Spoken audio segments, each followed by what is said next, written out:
Hey y'all, it's Sherry. I am here with Artemis and her hedgehog, always. It's this week's garden update. We, of course, had the 3-day weekend for Memorial Day. We got a lot done. Unfortunately, I got a lot bit. Mosquitoes tore me up. I am convinced that our mosquitoes here on the coast just think of bug spray as crack, and they can't get enough of it. But anyway, got them on my face, all over my neck, up and down my back, up and down my legs. Yeah, it's misery. It's absolute misery. So I'm not sure how much I'm going to get done this week, but we did get a lot done last weekend and last week. So I'll take it. It's a lot of progress. Makes me happy. Artemis has already decided to take her hedgehog and lay down in the shade because she says this hot stuff is just not her thing. But anyway, so here we go. I'm going to show you what we did, and of course that's not even a dent in what we need to do. But anyway, let's go. So, nice sunny day because that's really all we get here. We will start in the front yard. Artemis and her hedgehog. We did get a lot done in the back, not so much in the front, but I did plant the white sage seedlings in this barrel. Still got my bags collecting lots of seeds, and apparently I've got bugs in there too, but that's awesome. But there are plenty of seeds in my bags. I need to get those out. Our little pickling cucumbers are loaded with flowers, which makes me happy. Hopefully we'll get lots of cucumbers. My dill is starting to make seeds, so I'll start bagging those up. Once I cleared out the carrots from this bed, I planted hominy melons, and I think I'm pronouncing that correctly. But anyway, starting to get sprouts from those. That's awesome. Our ahi mangoes are still going strong. They're bushing out and doing well. I still have to get the chard done, but I haven't had a chance yet. Over here, our magnolias are blooming. Oh, they smell so good. Cannas are still blooming and getting bigger. In fact,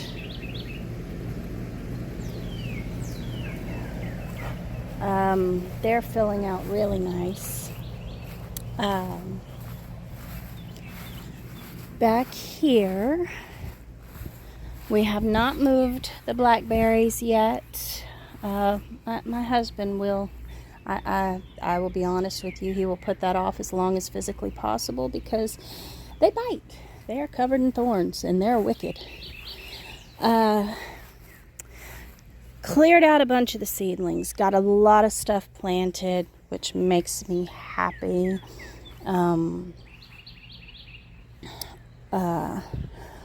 All the peppers have been planted. All of the herbs have been, well, except for the basil. The basil is going to go in the barrel that has the borage in it, which I will be pulling soon. I had lavender sprouts. I had passion flower sprouts. Something dug them up and ate them. If I had to guess, it was a bird. I would be willing to bet. The golden berries are still doing amazingly well. They look really good. The edamame is absolutely loaded with pods. We won't, obviously, get enough to eat this year, but we will save the seeds and plant them for next year. That's the thing about gardening. It's all about believing in the future. Our pink Thai eggs are starting to finally turn color. I'm excited about getting to eat some of those. Thus far, the birds have not discovered those. In our pots, the Christmas lima beans just haven't done well. And I think it's because we planted them too late and it got too hot. So I think what I'm going to do is pull those up, and I'm just going to plant a butternut squash plant in each pot so that it can climb over the arch here, just like in the garden. I think that will be better. And then we can try the beans again in the autumn. The squash is still going, but as you can see, they're starting to die off now. It's getting too hot for them. Even the squash that are forming are hard. The corn has transplanted well and it's doing good. The winter squash on this side is just going strong. The winter squash on this side is finally starting to climb the arch. So that's exciting. Over here, I got all of this weeded. I got all of the pepper plants transplanted. They are so small, but you know, there they are. But this bed has been complete. We pulled up the beans and the peas here because they finally just cooked in the heat.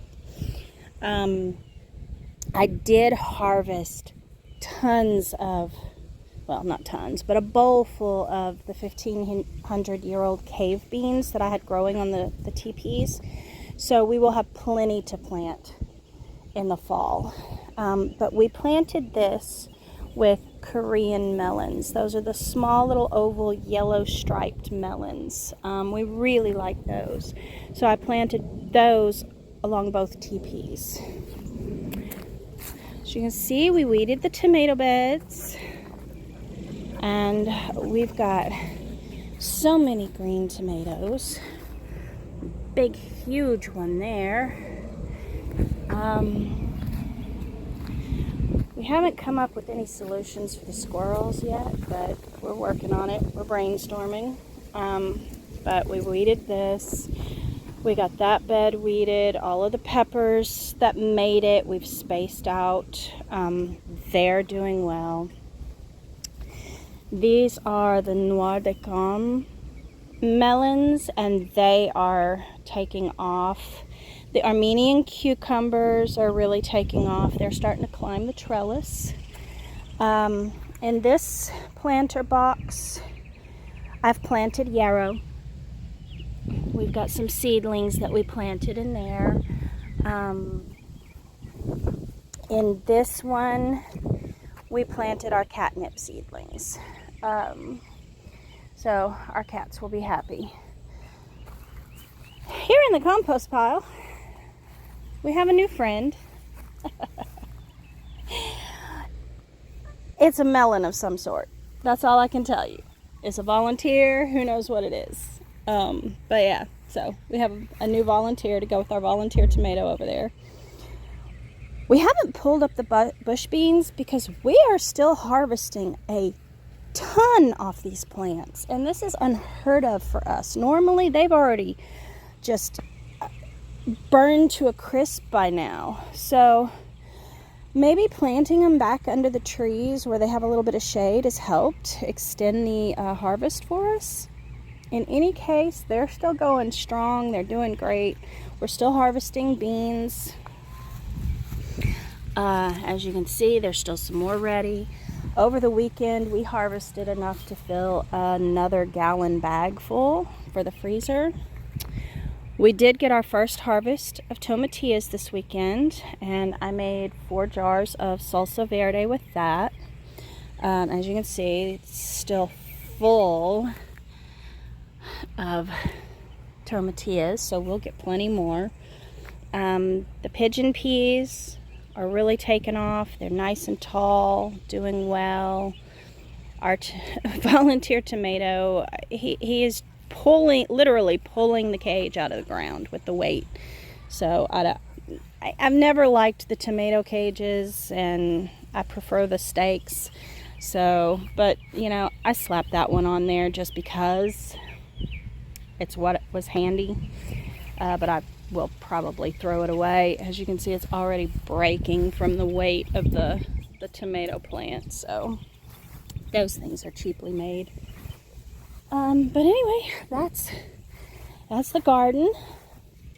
We got a lot done in there, and that is where I got eaten alive. I also found fire ants, which you can't go anywhere in Texas without finding fire ants. We've started clearing this bed out. As you can see, the paulownia tree is still there. He didn't go anywhere. He didn't die. He survived all the freezes and frosts, so that's good.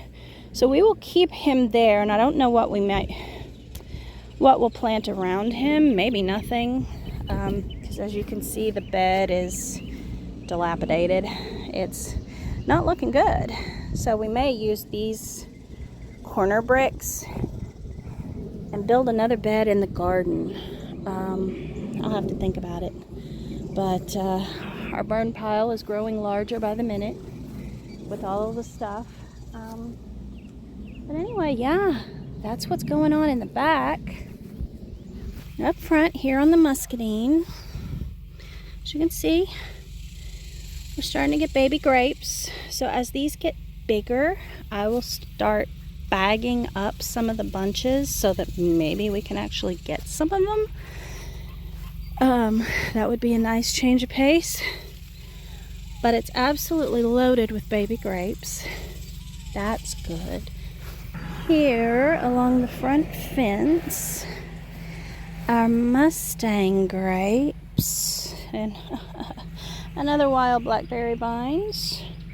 Yeah, okay. We'll have to keep an eye on those, see if those are keepers.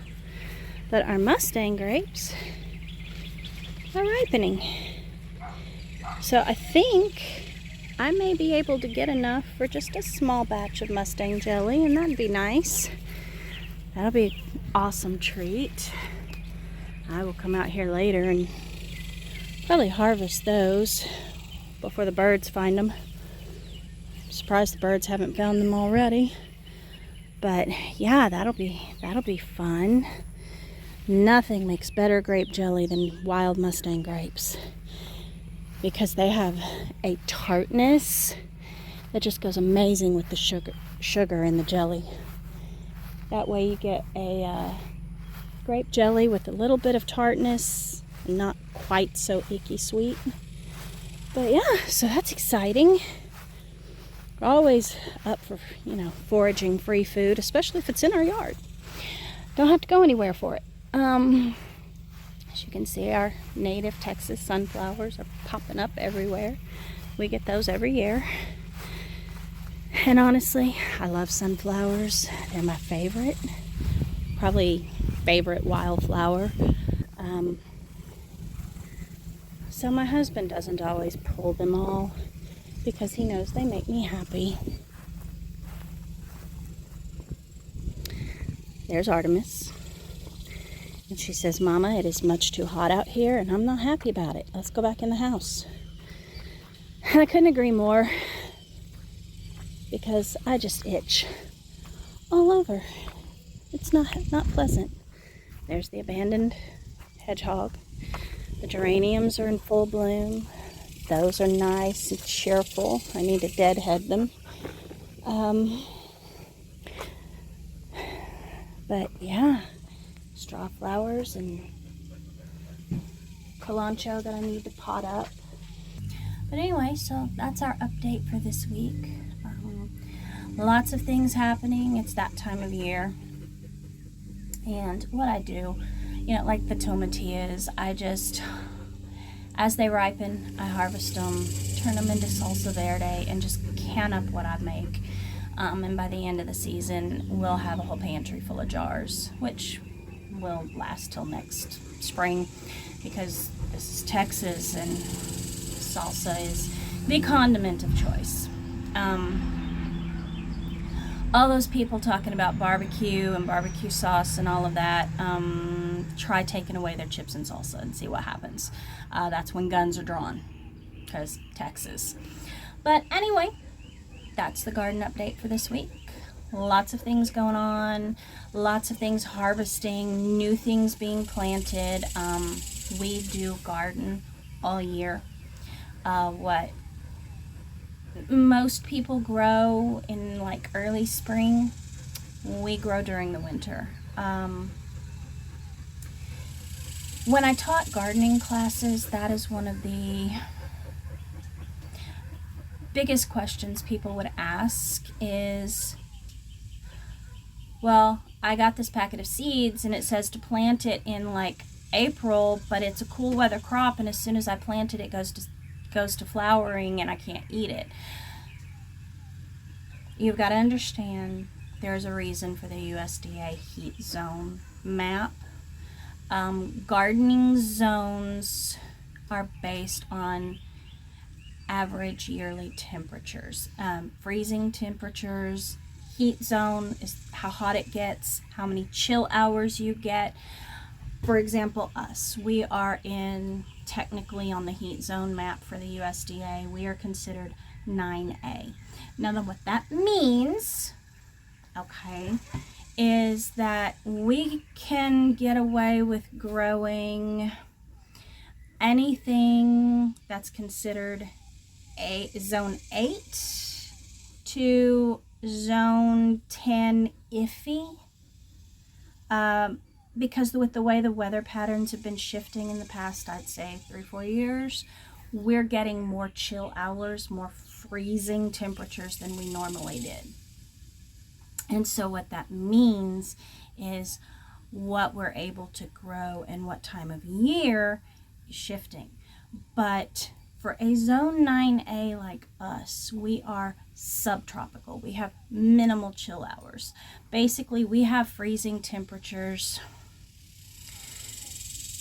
maybe 2 or 3 times a year, and generally we have one small maybe heavy frost more than a freeze in December. Not for Christmas. We're usually wearing shorts on Christmas Day. But round about February, early March, we may get 1 or 2 more freezes. And these freezes only last for 2 or 3 days.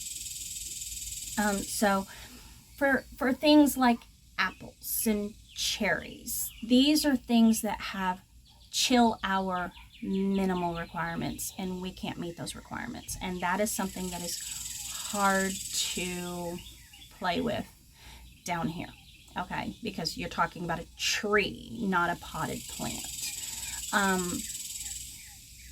But what it means is, for example, the peach tree we bought, it is more bred for a warm climate like ours, meaning it has minimal chill hour requirements to set fruit. And that does matter. I mean, you can grow, say, an apple here, but if it doesn't get the chill hours required, you're not going to get a maximum harvest.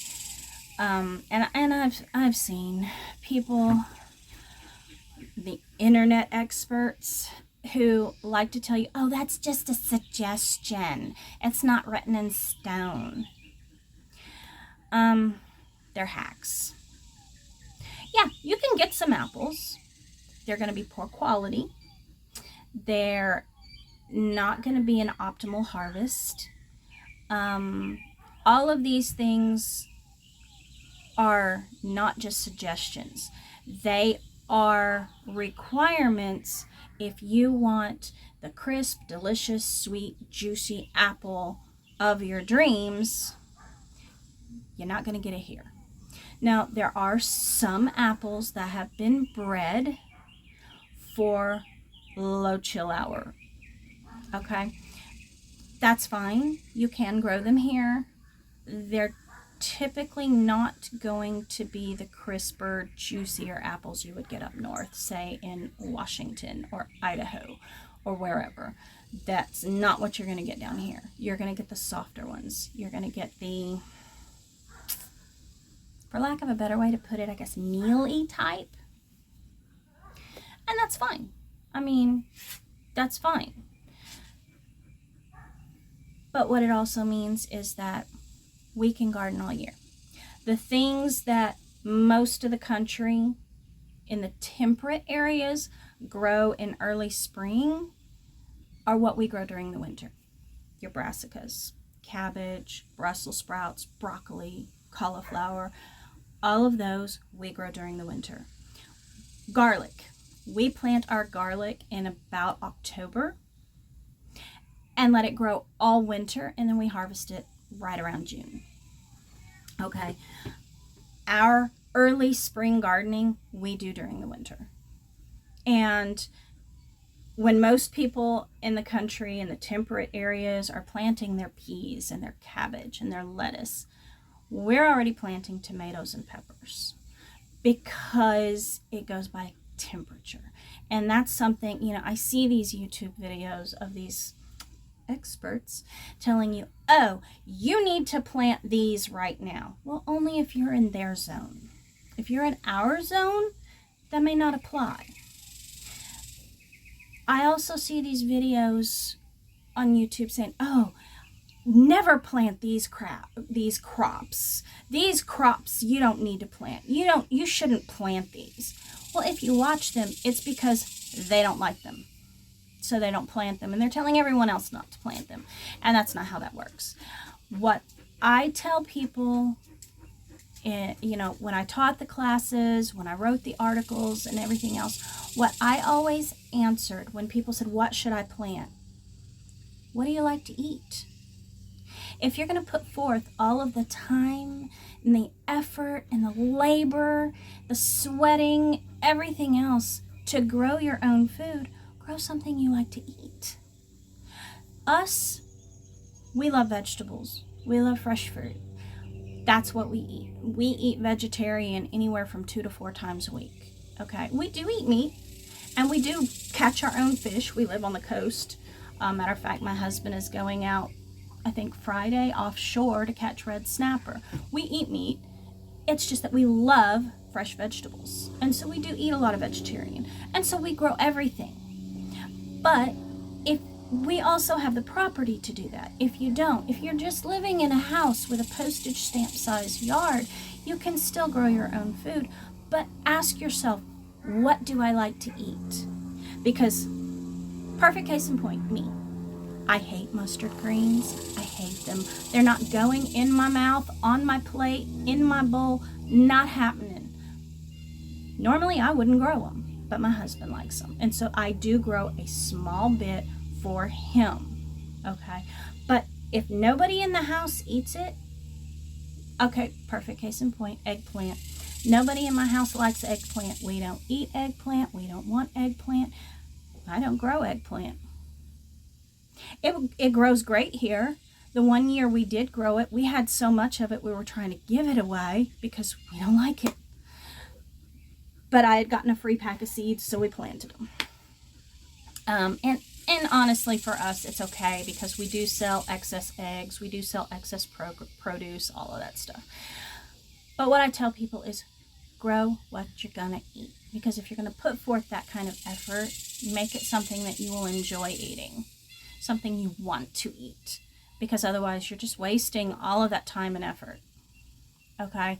So, all of these videos that talk about don't plant these, I would never plant these. Okay, don't plant those. But that doesn't mean that the people watching aren't going to plant those. Okay, fava beans. We grew fava beans this year. We will probably grow them every year now because they did so well here. But we eat them. And see, you ask any of the people in our area, they don't know. They couldn't tell you what the hell a fava bean is, much less how to grow it or anything else. And they don't want to know. That's fine. They don't grow them. They don't eat them. They don't grow them. We eat them. We'll grow them. That's how it works. But remember to always check what zone you're in. What are your minimum and maximum temperatures, because that will dictate to you what you can and can't grow, unless you are willing to put forth the extra effort.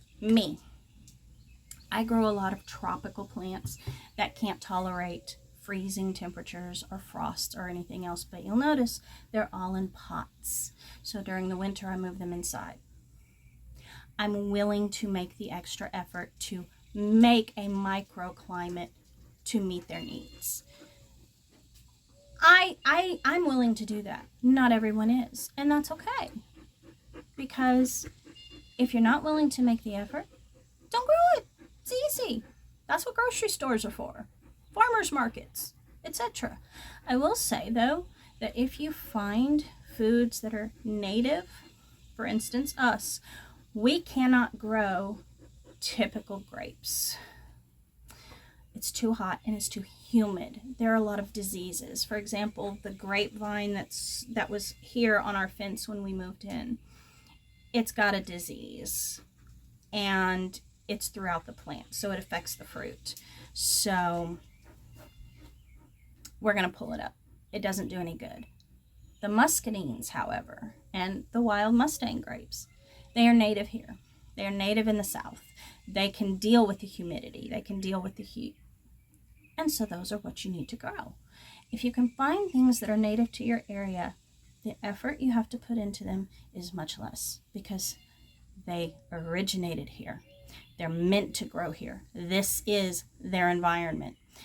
The pollinators for them are already here. Everything is perfect and optimal for them here. So if you can go with native foods, that's even better because you have less effort that way and less labor. So that's always a plus, trust me, because just doing the weeding and everything that we did this weekend busted my ass. I'm not going to lie, and I'm not going to mince words. It really did. So my advice is figure out what you like to eat and then figure out what you have the space to grow. And there are lots of vegetables that have dwarf varieties.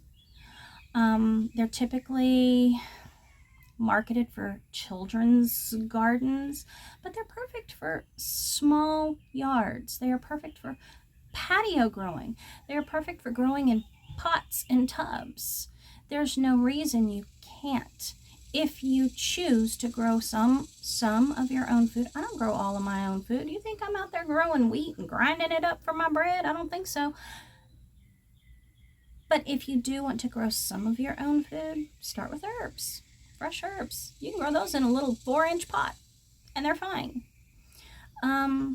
If you want to grow vegetables, grow them. You can grow them in pots. You can grow them in containers. You can grow them in tubs. There's no reason you can't. And don't let someone on the internet tell you what to plant and what not to plant. It's your garden. You're growing your food. Grow what you like to eat and just do the research to figure out how to do it. That's all I do. I'll grant you, I was trained to do this, so I have more knowledge than most, and I don't have to research a lot. But I do still have to make amendments to grow some of the things we want to eat. Okay? And one of those is my early spring vegetables are grown all winter. That's one of the amendments that we have to make. And there's no reason no one else can do that too. It's easy. You just find out what temperatures they like to grow out. Most people think of tomatoes and peppers, oh, they only grow, when it's hot. No, that's not true. Our tomatoes burn up by July and August because it is so hot.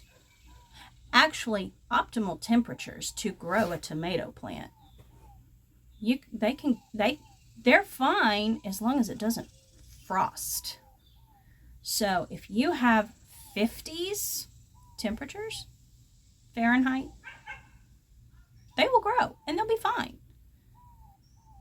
Once you get up past 100 like we do, they're going to have problems. They're going to struggle because their optimal temperature is anywhere between 50s and absolute maximum low 90s. And even that's pushing it. They're really more comfortable between 50s and 80s. And that's what people typically don't understand. Just do the research. Do the research and figure out what it is you want to grow and grow it. Don't let anybody tell you you can't. People tell me all the time, you can't grow that here. Watch me. Bet I can. It may not be that I can just stick it in a hole in my yard and forget it, but I can still grow it. And if I'm willing to put in the effort, I can still get produce from it. So, yeah.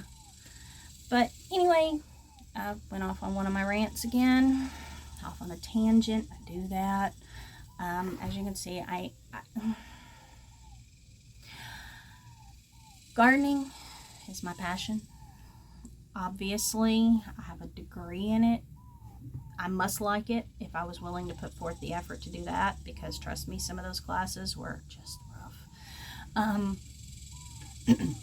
But what bothers me is when I talk to people and they say, oh, well, you know, I saw this person on the internet and he said I can't grow this. And I'm like, okay, where would this person live? Oh, well, you know, he lived in Washington State. Okay. That's several thousand miles away from here and in a completely, like, different zone. What is it you want to grow? I'll tell you how to do it. And you can. And you can grow it successfully. I have a friend who grows all her plants in tubs. She has a small yard, so she's got tubs on her patio. And you know what? That woman harvested some amazing little miniature watermelons that were better than the ones I grew the same year in my yard. So don't tell me you can't, because you can. You just have to want to. And I'm always here for questions. I love talking gardening. I have strong feelings about gardening, obviously, since I keep going off on rants like the crepe myrtles and growing in zones and things like that. But in any case, that's our update. That's my tangent. That's my soapbox for today.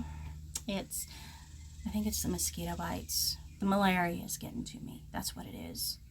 That and the humidity and heat are melting my brain and my will to live. But anyway, here we are.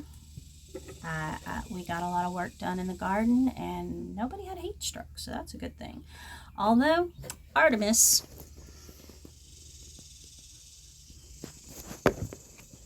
says, Mama, wrap it up, let's go inside. I'm done. So anyway, there's our weekly update in our garden. I hope you enjoyed it. Sorry for the rant. There will be others. There will. There really will. I hope to see you again. If you enjoyed it, do all the YouTube stuff, whatever. And, you know, as always, enjoy your week. Enjoy the summer that's coming. I know a lot of people are getting out on summer vacation, and I hope it's amazing for you. Have a good one. Bye.